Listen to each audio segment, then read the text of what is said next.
దేవుని నామానికి స్తోత్రములు. ఈ బైబిల్ స్టడీ ఆరాధనలో పాలుపంపులు పొందినటువంటి మీ అందరికీ నా హృదయపూర్వక వందనాలు తెలియజేస్తూ, రండి కొద్దిసేపు లేఖనాన్ని ధ్యానం చేసుకుందాం. మనము కొద్ది నెలలుగా ధ్యానం చేస్తున్నటువంటి అంశం భాగమైనటువంటి గలతీయులకు రాసిన పత్రిక 5వ అధ్యాయము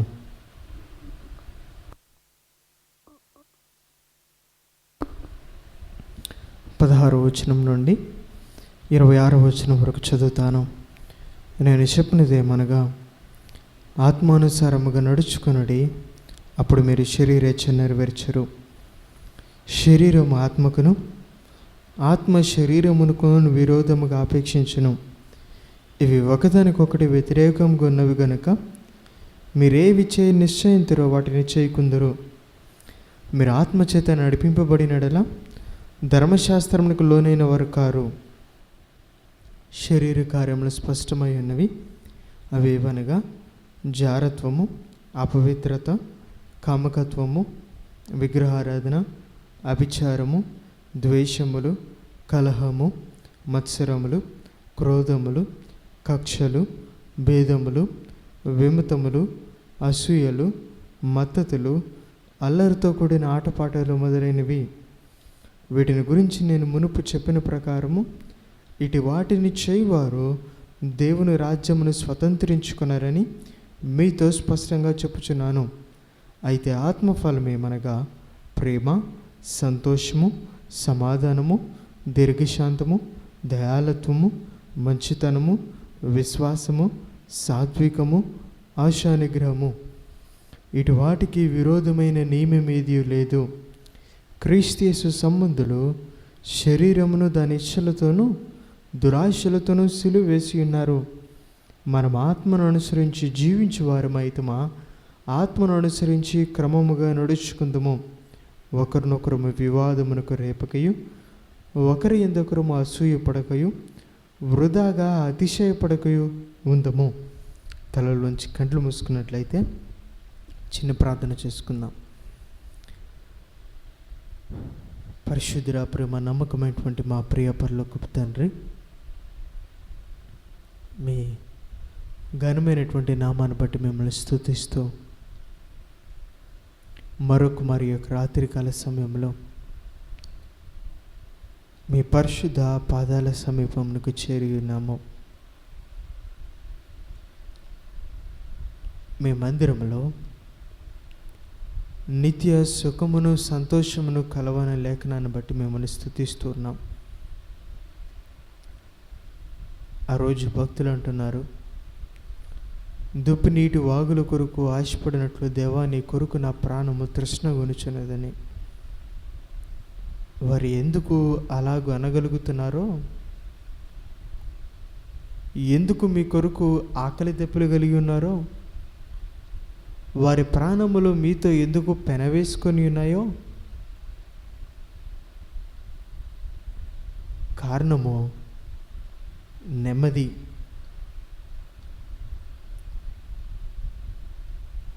ఈ లోకం ఇచ్చేటువంటి శాంతి నేను మీకు ఇవ్వట్లేదు, నా శాంతిని నేను మీకు అనుగ్రహించి వెలుచున్నానన్నారు. మీరిచ్చే నెమ్మది మనుషులు కానీ పరిస్థితులు కానీ ఎవరు ఇవ్వలేనటువంటివి. అది పరిపూర్ణమైనటువంటిది. అది మా జీవితానికి చాలనిది. గొప్ప తండ్రి, మిమ్మల్ని స్తుతిస్తూ అటు మీ పాదాల సమీపమునకు చేరి మరొకమారు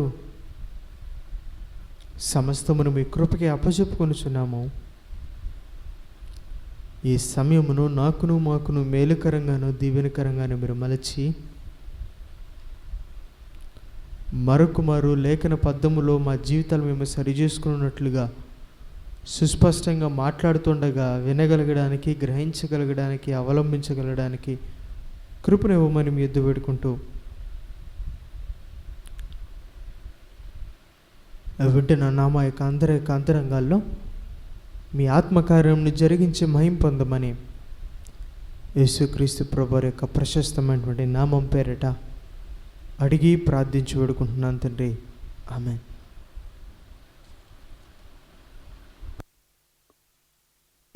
మనం ధ్యానం చేస్తున్నటువంటి లేఖన భాగము గలతీయులకు రాసిన పత్రిక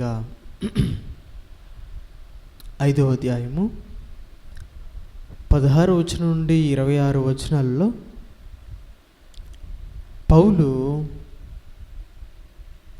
ఒక విశ్వాసి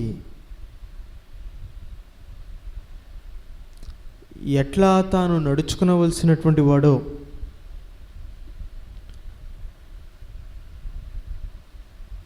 మూలపాఠములు, విశ్వాస యొక్క జీవితానికి మూలపాఠములు ఏవై ఉన్నాయో వాటిని ఇక్కడ రాస్తూ ఉన్నాడు.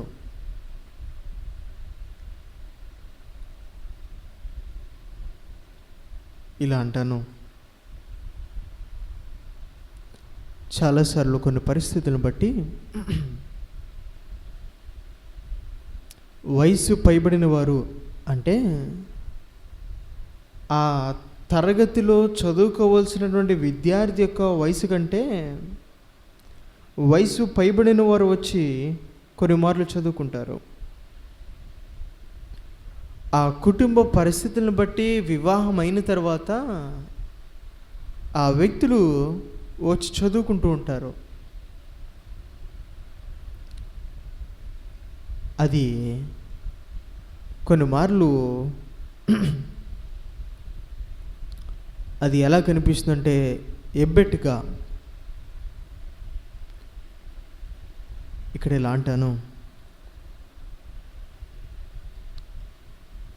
పౌలు రాస్తున్నటువంటి ఈ మాటలు చూస్తున్నప్పుడు ఎవరికి రాస్తున్నాడనంటే వారి ఆత్మీయతలో పసిపిల్లలేం కాదు, వారి పసిపిల్లలు కాదు, వారు ఎదిగిన వారు, వారు బలముగా ముందుకు కొనసాగిన వారు, దేవుని కొరకు నిలవబడిన వారు, జీవించిన వారు. అటువంటి వారికి మరలా ప్రమాణములు, మరలా మూలపులాదులు రాస్తున్నాడే. ఇది కొంచెం ఎబ్బెట్టుగా లేదు?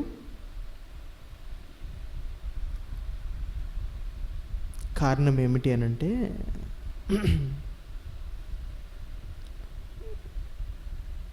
నమ్మకంగా ఎదిగి పరిపూర్ణంగా ముందుకు కొనసాగిన వారు తుదకు ఇప్పుడు ఏమైనా తెలుసు, ఇక్కడ వెనుదిరిగిన వారు. ఆయన ఇలా అన్నారు, మొదటి వారు కడపటి వారు అగుదురు, కడపటి వారు అనేకులు మొదటి వారు అగుదురు అని.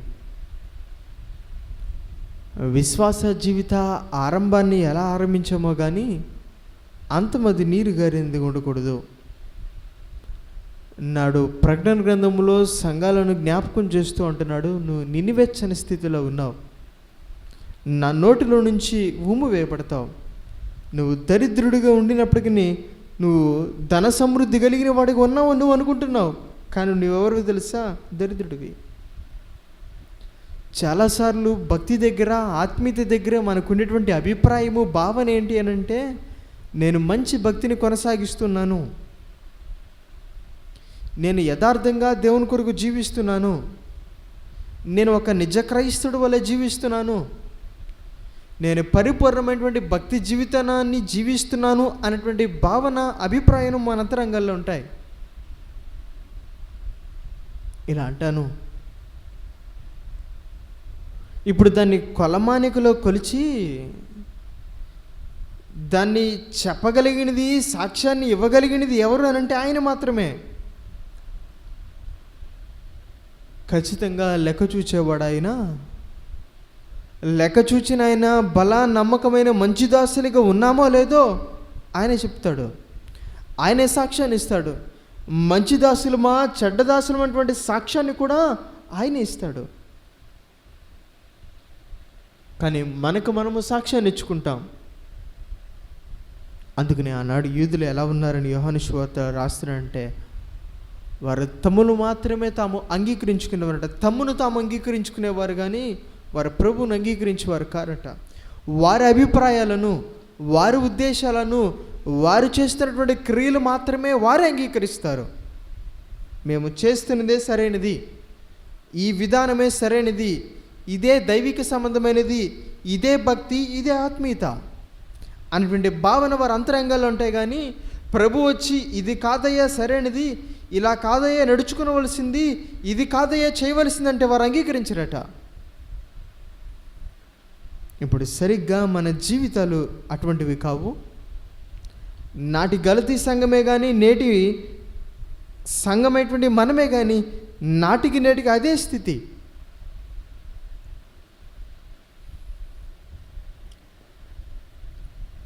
ఏదైనప్పటికీ సంఘము విఫలమైంది,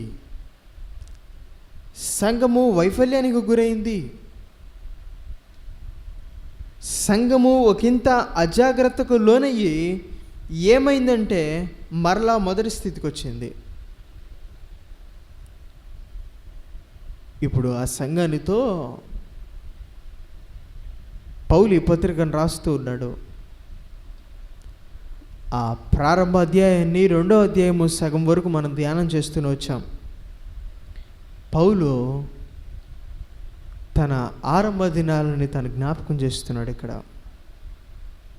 ఆరంభ దినాలని ఆ మొదటి అధ్యాయంలో తాను ఎలా ఉన్నాడో తన గురించి తాను చెప్తూ తన ప్రారంభ జీవితాన్ని అక్కడ ప్రస్తావిస్తున్నాడు. దాన్ని దేవుడు దర్శించాడు, భారాన్ని ఇచ్చాడు అన్ని జనులకు సువార్త ప్రకటించడానికి. నేను కొన్ని సంవత్సరాల పాటు ప్రార్థన చేస్తూనే వచ్చాను. తర్వాత అపోస్తుల ఎద్దుకు వెళ్ళినప్పుడు వారు నా భారాన్ని గుర్తించి నా పిలుపును ఏర్పాటును బట్టి వారు నన్ను చేర్చుకున్నారు. వారు నన్ను అంగీకరించి నాకు బర్నబానిచ్చి కుడి చేతినిచ్చి పంపించారు అని ఒక్కొక్క విషయాన్ని జ్ఞాపకం చేస్తున్నాడు. ఇలా అంటాను, ఈ స్థితిలో ఉండిన సంఘానికి తన ఆరంభ దినాలని పౌలు ప్రస్తావించడానికి గల కారణం ఏమిటి అని, దాని వెనుక పౌలు యొక్క ఆంతర్యం ఏమిటి? ఇప్పుడు ఏ అబద్ధ బోధకులకు సంఘంలో స్థానాన్ని ఇచ్చి, ఏ కపటమైనటువంటి బోధకులకు సంఘంలోనికి చోటునిచ్చి సంఘము నష్టపోయిందో, ఒక బోధకుడైన నా ప్రారంభ దినాలు ఇలా ఉన్నాయి అని తను చూపిస్తున్నాడు. ఒక బోధకుడైనటువంటి నా జీవితం ఇలాగుంది అని తను చూపిస్తున్నాడు. అరే, మిమ్మల్ని నేను స్థాపించాను, మిమ్మల్ని కొన్నాను, మిమ్మల్ని రక్షించాను, నా జీవితం ఎలాగుంది, మీరు ఎందుకు గుర్తించలేకపోయారు? అరే, మిమ్మల్ని రక్షించిన, మీకు సువార్తను ప్రకటించిన, మిమ్మల్ని క్రీస్తును పరిచయం చేసిన ఈ పౌలైన నా జీవితం ఎలా ఉంటే మీలోనికి వచ్చిన ఆ సేవకుల యొక్క జీవితము పౌలు వలె లేదని మీరు ఎందుకు గుర్తించలేకపోయారు? ఆ ఆంతర్యంతో రాస్తున్నాడు తాను అక్కడ. ఇదే విషయాన్ని ప్రస్తావిస్తూ తాను మరి ఒక సంగతిని కూడా జ్ఞాపకం చేస్తున్నాడు. రండి, నేను మీకు చూపిస్తాను. నాతో గల్తీయులకు రాసిన పత్రిక 2వ అధ్యాయము 11, 12 వచనాలు చూసినట్లయితే, అయితే కేఫా అంతియోకికు వచ్చినప్పుడు అతడు అపరాధిగా తీర్చబడిన గనుక నేను ముఖాముఖిగా అతనిని ఎదిరించి తిని, ఏలియనగా యాకోబు నద్దు నుండి కొందరు రాకమున్పత్ర అన్ని జనులతో భోజనము చేయుచుండని కానీ వారు రాగానే సున్నతి పొందిన వారికి భయపడి వెనుక తీసి వేరైపోయాను. పేతురట తాను ఏం చేస్తున్నాడంటే అన్ని జనులతో కలిసి తాను భోజనం చేస్తున్నాడట. నాడు ప్రభువారు వారి శిష్యులు ఎలాగైతే అన్ని జనులతో వారు భోజనం చేస్తున్నప్పుడు యూదులు వచ్చి పాపులైన వారితో భోజనం చేస్తున్నాడు, వీడు ఎటువంటి వాడు అని అన్నారే, ఇప్పుడు పేతురు అదే రీతిగా అన్ని జనులతో కలిసి అతడు భోజనం చేస్తున్నాడట. భోజనం చేస్తూ వచ్చాడు, బాగానే ఉన్నది. కానీ యాకోబు యొద్ద నుండి కొంతమంది వ్యక్తులు వచ్చినప్పుడు మాత్రము తను అలా చేయక యూదులతోనే కూర్చుని తను భోజనం చేస్తున్నాడట. అతడు అపరాధిగా తీర్చబడింది కనుక నేను అతనిని ముఖాముఖిగా ఎదిరించి తిని అని అంటున్నాడు అక్కడ. ఇలా అంటాను, పౌలు అంటున్నాడు, నేను పేతురును ముఖాముఖిగా ఎదిరించాను. దీని అర్థం ఏమిటి అంటే, ఎదిరించడం అంటే ఇప్పుడు విశ్వాసులకి తను చెప్తున్నటువంటి విషయం ఏమిటి అని అంటే, సేవకుడిని ఎదిరించమనా? దాని అర్థం ఏంటి అక్కడ? నేను ముఖాముఖిగా అతనిని ఎదిరించి తిని. ఈ మాట దగ్గర రెండు విషయాలు సూక్ష్మమైనవి గమనించాలి. తను ముఖాముఖిగా అని అంటున్నాడు అంటే ఆ వ్యక్తి ఎక్కడ ఉంటే ఆ వ్యక్తికి తెలియకుండా ఆ వ్యక్తి వెనకాల మరి వేరొక మూడో వ్యక్తితో తను మాట్లాడలా. ఇప్పుడు పేతురు తప్పు చేశాడు, ఇప్పుడు తప్పు చేసిన పేతురుతోనే తను మాట్లాడుతున్నాడు ముఖాముఖిగా. చాలాసార్లు ఆ వ్యక్తి తప్పు చేస్తే ఆ వ్యక్తి అపరాధాన్ని బట్టి, ఆ వ్యక్తి తప్పును బట్టి ఆ వ్యక్తితో ముఖాముఖిగా కొన్నిసార్లు మాట్లాడడం, ఆ వ్యక్తి చేసినటువంటి పొరపాటును వేరొక మూడో వ్యక్తి దగ్గర దాన్ని ప్రస్తావిస్తాం. ఇది అత్యంత ప్రమాదకరమైనటువంటిది. ఆ వ్యక్తి చాటున ఆ వ్యక్తి వెనకాల మాట్లాడటము. కానీ పౌలు అలా లేడు, తను ముఖాముఖిగానే మాట్లాడుతున్నాడట. మొట్టమొదటిది. రెండోది గంటన నేను ముఖాముఖిగా అతన్ని ఎదిరించాను అన్నటువంటి మాట దగ్గర నిజంగా తాను ఎదిరించాడని కాదు, అది ప్రత్యక్ష అర్థం, అక్షరార్థంగా మనం తీసుకునవలసింది కాదు. నేను ఎదిరించి తిని అని అంటున్నాడంటే దాని అర్థం ఏంటంటే నేను ప్రశ్నించాను, నువ్వు చేసిన దానికి హేతు ఏమిటి అని నేను అడిగాను. నువ్వు చేసింది ఇలా ఉన్నది, వారు రాక మునుపు నువ్వు అన్యజనులతో కలిసి భోజనం చేసావు, వారు రాగానే అన్యజనులు పక్కన పెట్టేసి యూదులు పడినట్టుగా యూదులతో మాత్రమే నువ్వు భోజనం చేసావు. ఇప్పుడు ఈ వేషధారణకు కారణం ఏమిటి? ఈ మనుషులు మభ్య పెట్టేటువంటి తత్వానికి కారణం ఏమిటని నేను అతన్ని ప్రశ్నించా. తాను ఎదిరించాడనంటే అర్థం ఏంటంటే తాను నిజంగా ఎదిరించాడని అర్థం కాదు, కానీ తాను ప్రశ్నించాడు, కారణాన్ని అడిగాడు, హేతువుని అడిగాడు. లేఖనం ఇలా చెప్తూ ఉంది. రండి నాతో మత్తయి సువార్త 22వ అధ్యాయము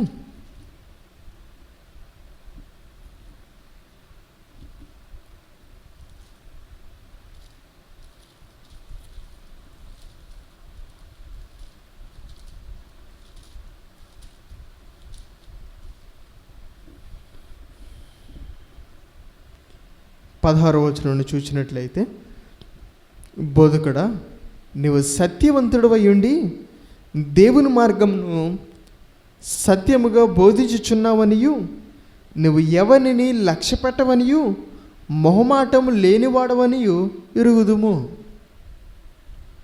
తాను చెప్తున్నటువంటి సంగతి ఏమిటో తెలుసా?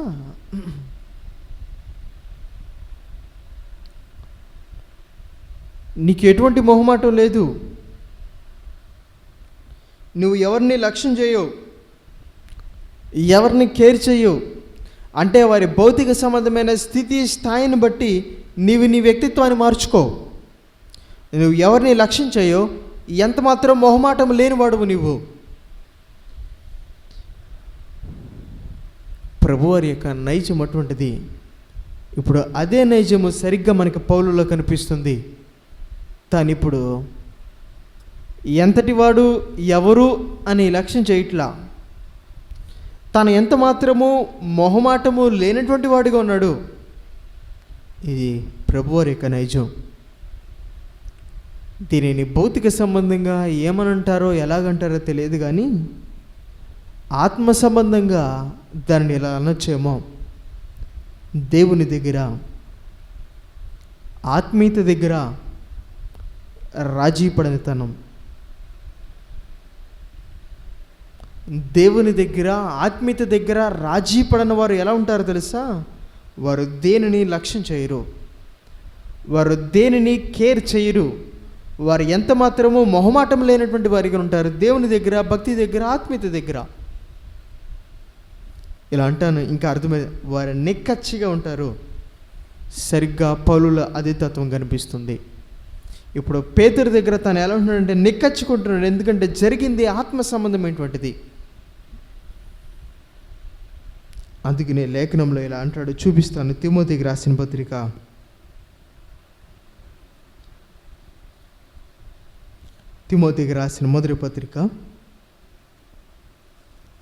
4వ అధ్యాయం 2వ వచనం చూసినట్లయితే,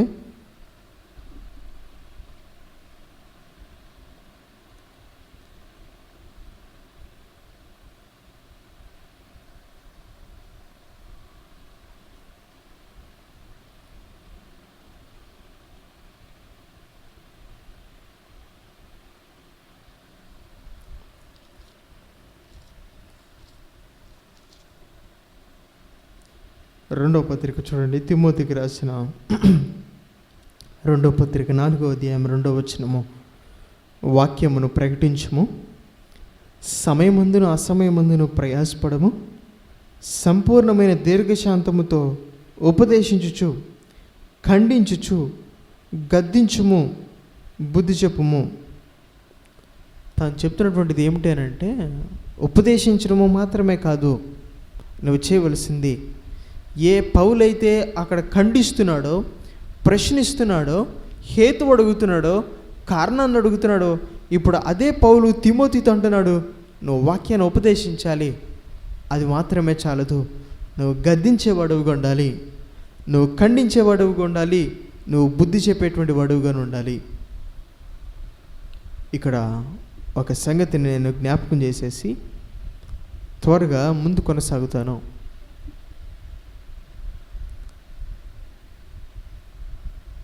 దీని దగ్గర మనకి ఉండేటువంటి అభిప్రాయం ఏమిటి అని అంటే, ప్రశ్నించడం చాలాసార్లు దానిని ఎలా పరిగణిస్తామనంటే, అది తీర్పు తీర్చడం అని అనుకుంటూ ఉంటాం. ఉదాహరణకి ఇలా అంటాను, ఆ సేవకుడు, ఆ వ్యక్తి తప్పుడు బోధన బోధిస్తూ ఉన్నాడు, వాక్యాన్ని మార్చి, వాక్యాన్ని చెరిపి లేఖనంలోనికి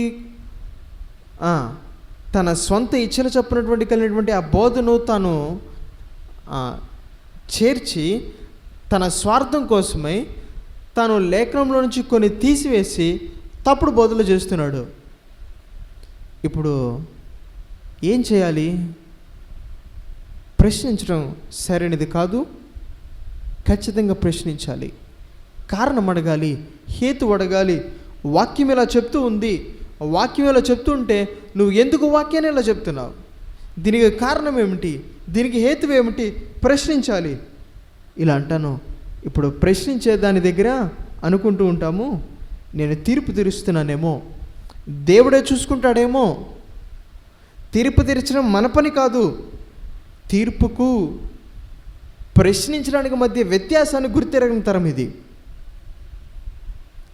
ప్రశ్నించడం అని అంటే కారణాన్ని అడగడము, హేతు అడగడం.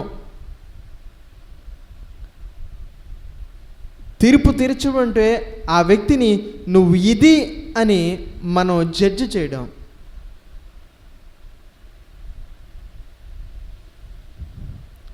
ప్రశ్నించడానికి, తీర్పు తీర్చడానికి మధ్య వ్యత్యాసం తెలీదు. ప్రశ్నించడాన్ని తీర్పు తీర్చడం అని అనుకుని భయపడుతూ ఉంటాం. రెండోది ఇలా అంటాను, తీర్పు తీరుస్తూ అని అనుకుంటాము, నేను ప్రశ్నిస్తున్నాను.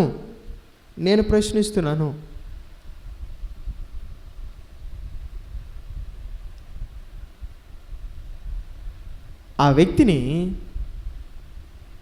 మనం తీర్పు తీర్చి నువ్వు ఇది, నువ్వు ఇట్లా, నువ్వు అది అని చెప్పి తీర్పు తీర్చి మనం అనుకుంటాం, నేను తీర్పు తీర్చట్లేదు, నేను ప్రశ్నిస్తున్నాను.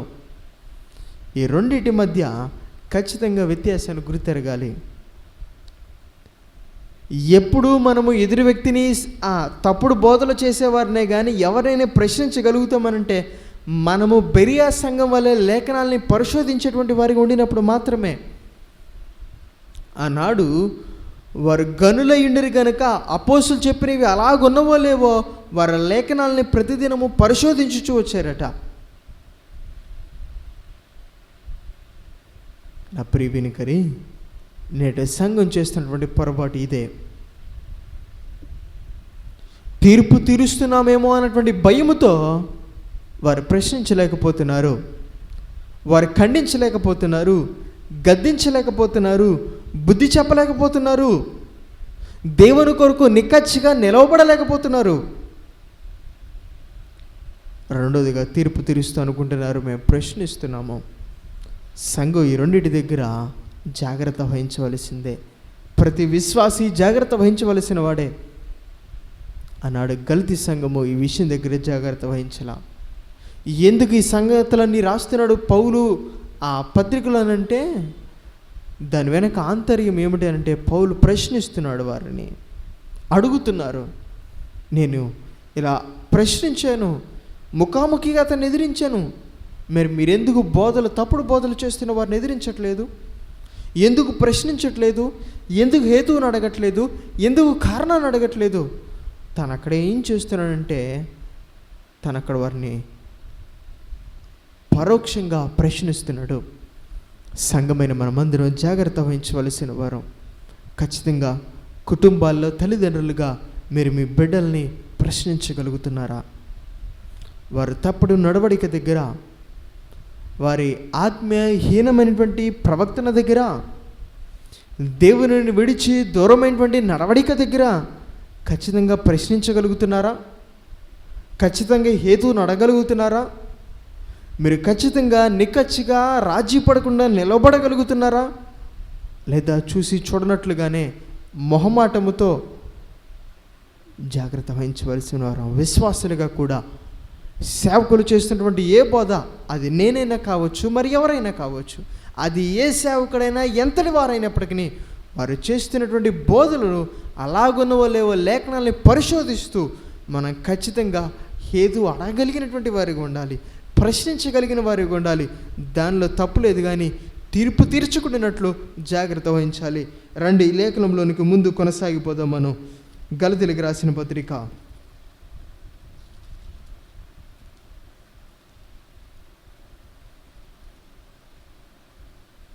గలతీయులకు రాసిన పత్రిక 5వ అధ్యాయము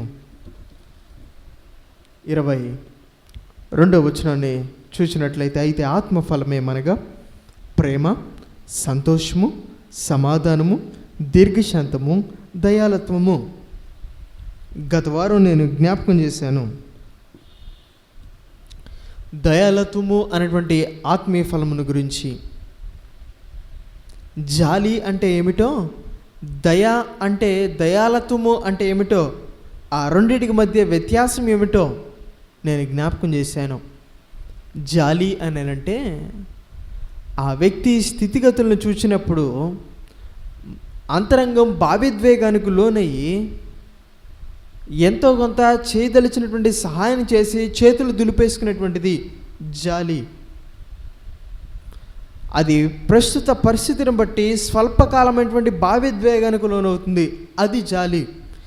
దయాలత్వం అనేటువంటిది ఆ వ్యక్తి యొక్క స్వభావంలోనే, ఆ వ్యక్తి యొక్క వ్యక్తిత్వంలోనే, ఆ వ్యక్తి యొక్క నైజంలోనే ఇమిడి ఉండేటువంటిది. కంపాషన్ ఈజ్ ఏ యాటిట్యూడ్, వ్యక్తిత్వం. ఆ దయాలత్వము అనేటువంటి ఆత్మీయ ఫలమును ఫలించేవారు ఎలా ఉంటారో జ్ఞాపకం చేస్తూ, వారు ఎలా ఉంటారంటే ఇతరుల కష్ట సుఖాల్లో వారు పాలు పంచుకునేటువంటి మనసు కలిగి ఉంటారు. వారు ఇతరులకు కష్టం వచ్చిందా వారి కష్టంలో పాలు పంచుకుంటారు, వారికి దుఃఖం కలిగిందా వారి దుఃఖంలో పాలు పంచుకుంటారు, వారి కన్నీరు విడిస్తున్నారు, వీరు వారితో కలిసి కన్నీరు విడుస్తారు. పాలు పంచుకునేటువంటి అంతరంగం వారి జీవితాల్లో ఉంటుంది. రెండోదిగా దయాలత్వము అనేటువంటిది కలిగిన వారు ఎలా ఉంటారు అని అంటే, వారు భారమును బాధ్యత వారు కలిగి ఉంటారు. భారము, బాధ్యత. ఇలా అంటాను, భారము అని అంటే ఆ ఎదురు వ్యక్తి యొక్క జీవితంలో సంభవించింది తనకు సంభవించినట్లుగా తను భావిస్తాడు. ఆ వ్యక్తి జీవితంలో కష్టం కలిగింది, ఇప్పుడు ఆ భారం ఎలా ఉంటుందంటే తనకు కష్టం కలిగినట్లుగానే. ఆ వ్యక్తి కుటుంబంలో నష్టం ఏర్పడింది, ఒకరు మరణించారు. ఇప్పుడు ఈ దయాలత్వం అటువంటి అంతరంగం కలిగినటువంటి వ్యక్తి ఎలా ఉంటాడో తెలుసా? తన కుటుంబంలో ఒక వ్యక్తిని తాను పోగొట్టుకున్నట్లు తాను బాధపడుతూ ఉంటాడు. అంటే ఇతరులకు కలిగినటువంటి కష్టాన్ని తనకు కలిగినట్లుగా, తనకు సంభవించినట్లుగా తాను భావిస్తూ ఉంటాడు. ఇది భారము. ఆ రోజు సరిగ్గా ఇదే అంతరంగం ఆనాటి భక్తులలో మనం చూడగలం. ఆనాటి భక్తులలో మనం చూసినట్లయితే అక్కడ రూతులో ఇదే అంతరంగం సుస్పష్టంగా కనిపిస్తూ ఉంటుంది. ఆ రోజు నయోమి కుటుంబం మోయాబుకు వెళ్ళింది, బెత్లెహేము విడిచి వెళ్ళిన ఆ కుటుంబంలో ఏం కలిగిందంటే నష్టం కలిగింది. నయోమి తన భర్తను పోగొట్టుకుంది, తన 2 కుమారులను పోగొట్టుకుంది. ఇప్పుడు ఆ కుటుంబము ఎవరు అని అంటే మగవారు లేనటువంటి కుటుంబం, విధవరాలుగా నయోమి, ఓర్ఫా, ఋతు మిగిలి ఉన్నారు. ఇప్పుడు క్షేమ సమాచారం వచ్చింది. ఓర్ఫా ఋతుతో అంటుంది నయోమి, మీ ఇంకా వయసులోనే ఉన్నారు కనుక మీరు మరలా మీ ఇంట్లోకి తిరిగి వెళ్ళండి, మీ ఇంటి వారు మీకు మరలా వివాహం చేస్తారు, సంతోషంగా ఉండండి.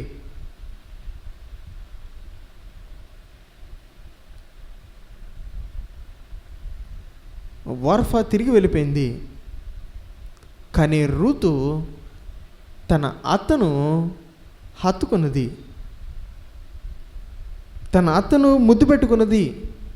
అన్నది, నీ దేవుడే నా దేవుడు, నీ ప్రజలే నా ప్రజలు, నువ్వు ఎక్కడికి వెళ్తావు నేను అక్కడికి వస్తా, మరణం తప్ప నిన్ను నన్ను ఏది వేరు చేయదు. ఇప్పుడు తిరిగి వెళ్తున్నటువంటి నయోమి ఇప్పుడు బెత్లెహేములో ఎలా జీవించగలదు? సమస్తం పోగొట్టుకున్నది, ఏమీ లేవు. ఇప్పుడు ఎలా బ్రతకగలదు? అక్కడ ముద్దు పెట్టుకోవడం ఏదైతే ఉన్నదో అది అంగీకారానికి గుర్తు. అక్కడ హత్తుకోవడం ఏదైతే ఉన్నదో అది ఇతరుల యొక్క స్థితిని పాలు పంచుకోవడానికి, వారి స్థితిలోనికి మనము వెళ్ళడానికి అది సాదృశ్యం. ఆ రోజు సరిగ్గా చిన్న కుమారుడి పట్ల తండ్రి చేసినది కాదు, తనని హత్తుకొని మెడ మీద పడి ముద్దు పెట్టుకున్నాడు.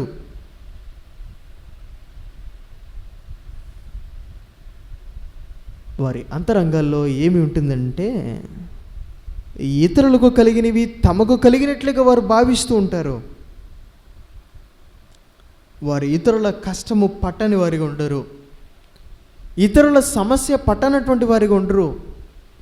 స్వార్థంగా నేను నా అనేటువంటి భావన ఎన్నడూ తమ అంతరంగాల్లో ఉండదు. ఇంకొంచెం ముందుకు తీసుకెళ్ళి నేను మీకు చూపిస్తాను రండి. హెబ్రీయులకు రాసిన పత్రిక, హెబ్రీయులకు రాసిన పత్రిక 11వ అధ్యాయము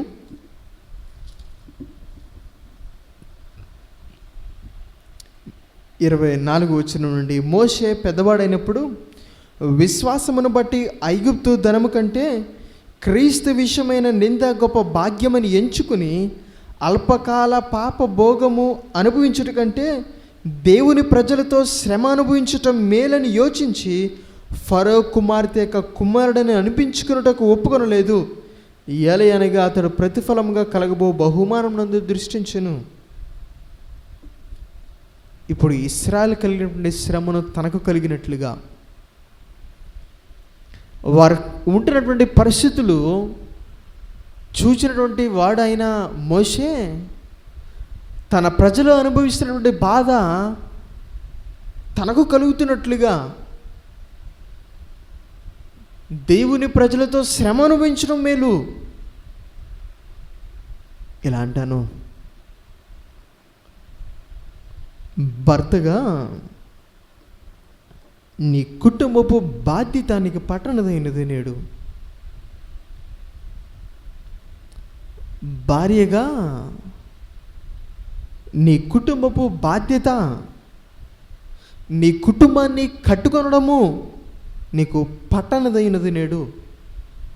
అది అనవసరమైంది, నీకు సంబంధం లేనట్లుగా ఉంది. అది నీకు ఇప్పుడు తల్లిదండ్రులుగా బిడ్డలని భౌతిక సంబంధంగా, ఆత్మ సంబంధంగా పెంచడము, సరైన రీతిగా వారిని ఎదగనివ్వడం అనేటువంటిది తల్లిదండ్రులకు సంబంధం లేనట్లుగా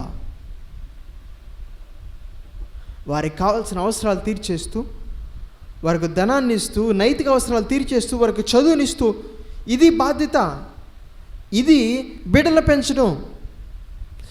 వారిని దేవుల్లో పెంచడము, ఆత్మీయతలో కట్టడము, వారు దేవుని దయందును మనుషుల దయందును వర్ధిల్లినట్లుగా వారిని ఆత్మీయతలో పెంచడం తల్లిదండ్రులకు పట్టనట్లుగా నేడు వారు భావిస్తున్నారు, ప్రవర్తిస్తున్నారు.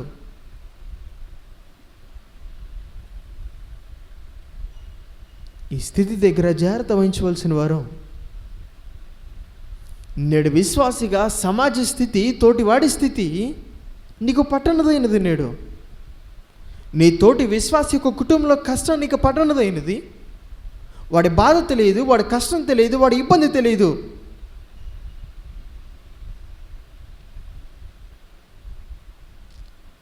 నాటి భక్తులు అలా లేరు.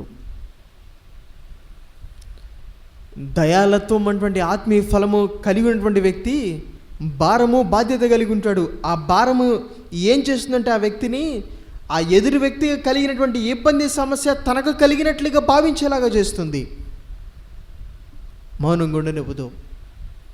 ఆ భారం ఏం చేస్తుందంటే బాధ్యత వహించేలాగా, ఆ వ్యక్తిని బట్టి బాధ్యత వహించేలాగా చేస్తుంది. ఇలా అంటాను.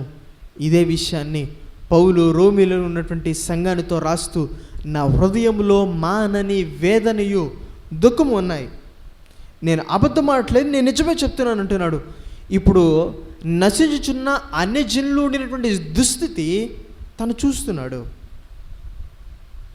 ఇప్పుడు తాను దాన్ని స్వీకరిస్తున్నాడు, దాని నుంచి వేరవ్వట్లేదు.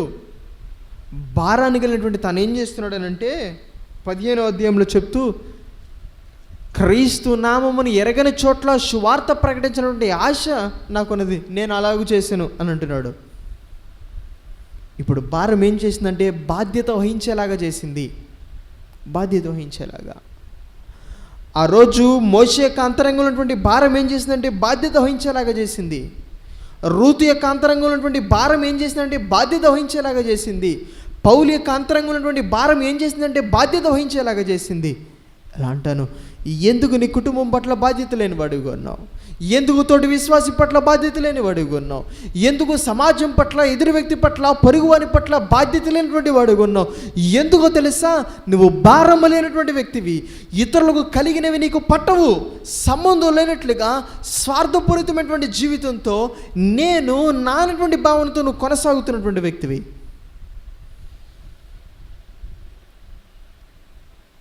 ఖచ్చితంగా మనం అలా ఉండడానికి ఎంత మాత్రము వీల్లేదు.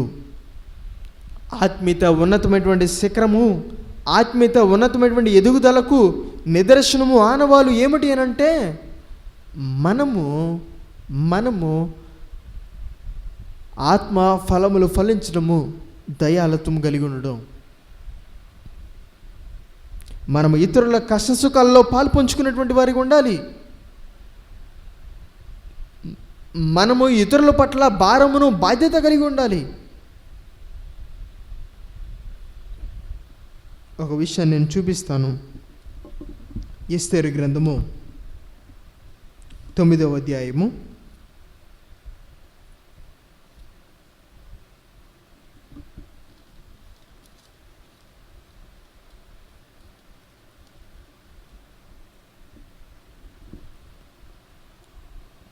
28వ వచనాన్ని చూచినట్లయితే, పూరీము అను ఈ దినములను యూదులు ఆచరింపకయు తమ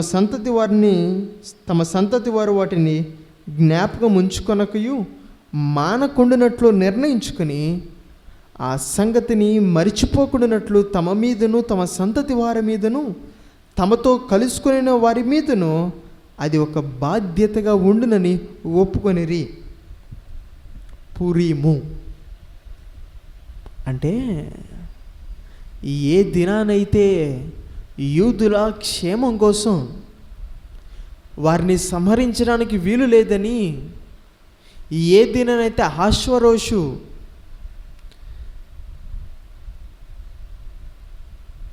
తాను ముద్ర వేసి తాకీదులను రాచి పంపించాడో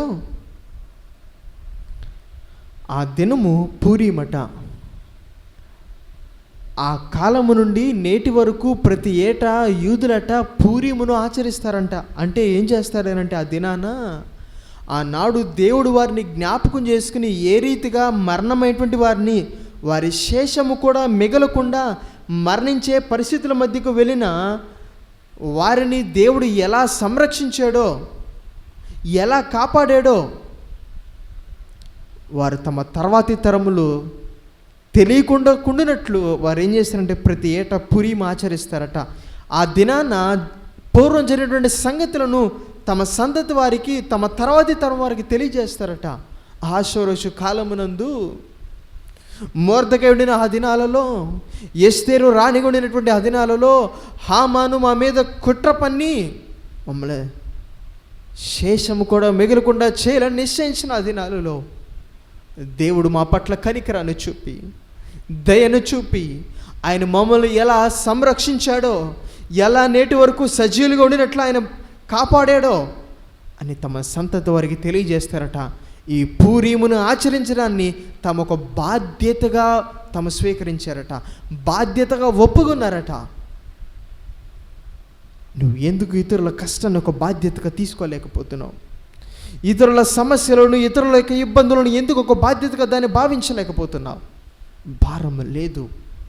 నా ప్రియవినకరి మరో ఆయన పరిశుద్ధ పాదాల సమీపంలో చేరిన మనతో ఆయన మాట్లాడుతూ ఉన్నాడు, ప్రశ్నిస్తూ ఉన్నాడు. దయాలత్వం అటువంటి ఆత్మీయ ఫలము మనలో ఉన్నదని ఇప్పుడు ఏం చెప్పగలం? దయాలత్వం కలిగినటువంటి వ్యక్తి ఇలా ఉంటాడని సాదృశ్యాన్ని చూపుతున్నాడు ఆయన. ఆ వ్యక్తి ఇతరుల కష్టసుఖాల్లో పాలు పంచుకుంటున్నాడు.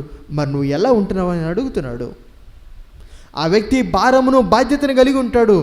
కలిగి తనకు సంభవించినట్లుగా తను భావించి తన బాధ్యతను స్వీకరిస్తాడు. మరి నువ్వు ఎలా ఉంటున్నావు ఆయన ప్రశ్నిస్తున్నాడు. ఇప్పుడు ఏం సమాధానం చెప్పగలం? స్వార్థపూరితమైన, కఠినమైన మన జీవితాల గురించి ఆయనకి ఇచ్చేటువంటి జవాబు ఏమిటి? మౌనంగా మన జీవితాలను ఆయన పాదాల దగ్గర పెడదాం. మన అసమర్థమైన, తప్పిపోయిన జీవితాలను ఆయన పాదాల దగ్గర విడిచిపెడదాం. కృపా సహాయాన్ని కోరుకుందాం, పశ్చాత్తాపడదాం, నూతన తీర్మానంతో ముందు కొనసాగుదాం. తలలోంచినట్లయితే ప్రార్థన చేసుకుందాం. పరిశుద్ధ ప్రేమ నమ్మకమైనటువంటి మా ప్రియ పరలోకపు తండ్రి, మీ పరిశుద్ధ పాదాల సమీపమునకు చేరే లేఖనాన్ని ధ్యానించడానికి మాకు మీరు కృప చూపారు. స్తుతిస్తున్నాం. నాటి సంఘపు వైఫల్యము, అజాగ్రత్త, వారు ప్రశ్నించినటువంటి వారిగా ఉన్నారు. పౌలైతే తన ముఖాముఖి ఎదిరించాలని తాను చెప్పగలుగుతున్నాడు. మేము చాటును మాట్లాడేవారిగాను, మూడో వ్యక్తితో మాట్లాడేవారిగానో కాదు, కానీ మేము ఇతరుల అపరాధములను బట్టి, తప్పిదములను బట్టి ముఖాముఖిగానే వారిని ప్రశ్నించగలిగిన వారిగా, హేతు అడగగలిగిన వారిగా మేముండిన మా స్థానాలు, స్థాయిల దగ్గర, అది తల్లిదండ్రులుగా కావచ్చు, అది విశ్వాసులుగా కావచ్చు, అది సేవకులుగా కావచ్చు, అది సంఘములో బాధ్యత కలిగిన వారిగా కావచ్చు, మరి ఎవరెవరిని మీరు ఏ ఏ స్థితిలో నిలిపారో వారి స్థితి, స్థాయిల దగ్గర వారు ప్రశ్నించగలిగిన వారిగా ఉండగలగడానికి మీరు కృపనివ్వమని మీ యొద్ద వేడుకుంటున్నాను. దాని దగ్గర ఎంత మాత్రం మేము తీర్పు తీర్చేటి వారిగా ఉండకుండానట్లు మాకు మీరు సహాయం చేయండి. మీరు మాతో మాట్లాడినట్లుగా దయాలత్వం కలిగినటువంటి వ్యక్తి ఎట్లా ఉంటాడో, తాను ఇతరుల కష్టసుఖాల్లో తాను పాలు పంచుకున్నటువంటి వాడిగా ఉంటాడని, తాను భారమును, బాధ్యతను కలిగి ఉంటాడని, ఆ రీతిగా నడుచుకుని ఉండే భక్తుల జీవితాల మీద మీరు దృశ్యాంతరముగా నిలిపారు. ఒక ఋతు కావచ్చు, ఒక మోషే కావచ్చు, ఒక పౌలు కావచ్చు, వారందరూ ఎలా నడుచుకున్నారో మేమందరం వారిని పోలి మాదిరిగా ఈ లోకంలో జీవించగలడానికి మాకు మీరు కృపనివ్వండి. మేము స్వార్థపూరితంతోనో, కఠినత్వంతోనో ఏవి పట్టనట్లుగా కాదు, కానీ ఇతరుల జీవితాల్లో సంభవించేటువంటి కష్టాలు, సమస్యలు, ఇబ్బందులను, క్లిష్టతరమైనటువంటి పరిస్థితులు ఏవైతే ఉన్నాయో అవి మాకు సంభవించినట్లుగా, మాకు జరిగినట్లుగా మేము పరిగణించి అటువంటి వారి పట్ల బాధ్యత వహించగలగడానికి బాధ్యత వహించినట్లుగా చేయగలదు. ఆనాడు ఎస్తేరు కాలంలో వారికి అందరూ ఎలాగైతే పూరీమును ఒక బాధ్యతగా వహించారో అటు మనస్సును, అంతరంగాన్ని మీ ప్రియులకు మొదట ఈ దీనదాసులకు మీరు దయచేయమని మెద్దు వేడుకుంటూ, ఇటు లేఖన భాగం నందు నన్ను, మమ్మలందరినీ, సంఘాలని, సకల పరిశుద్ధులందరినీ మీరు కడవరకు స్థిరపరచమని మెద్దు వేడుకుంటూ, మీ చిత్తమైతే, మీరు ఆకడలేసమైతే మరొక పర్యం ఇదే రీతిగా మేమందరము బోధ, సహవాసము, రొట్టె, ప్రార్థన ఎడతెగకు ఉండగలగడానికి మాకు మీరు కృపనివ్వమని, మీ ప్రియులు మా మధ్య మీరు నిలిపిన ప్రేమ, ఐక్య, సమాధానాలను బట్టి మిమ్మల్ని స్తుతిస్తూ యేసుక్రీస్తు ప్రభువు వారి ప్రశస్తమైనటువంటి నామం పేరట అడిగి ప్రార్థించి వేడుకుంటున్నాను తండ్రి. ఆమేన్.